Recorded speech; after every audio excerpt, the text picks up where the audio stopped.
আমরা ওসমান হাদির পক্ষ থেকে আর্থিক সহযোগিতা চাই না, কোনো অনুদান চাই না, শুধু একটাই চাই, ওসমান হাদির অসমাপ্ত বিপ্লবকে আপনারা সমাপ্ত করবেন।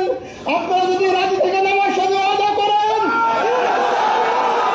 বাতাসা মুড়ি নিয়ে নির্বাচনী প্রচারণায় নামছে, শত শত কোটি টাকা নিয়ে মানুষ নির্বাচনী প্রচারণায় নামে।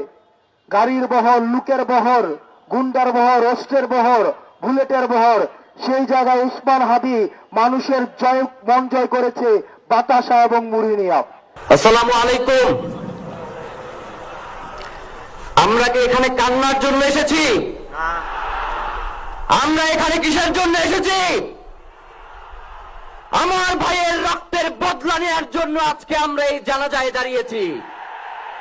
প্রিয় ভাইয়েরা, আজকে কবি নজরুলের যে বিদ্রোহী দুটো লাইন, যাকে ওসমান হাদি তার আদর্শ মনে করত, আমি চিরবিদ্রোহী বীর, বিশ্ব ছড়ায় উঠে আছি একা, চির উন্নত শির। ভেঙে পড়া না, আপনার সাথে আমরা অনেকে আছি, ছেড়ে যাব না আপু, ভেঙে পড়া না বোন। এত আনন্দ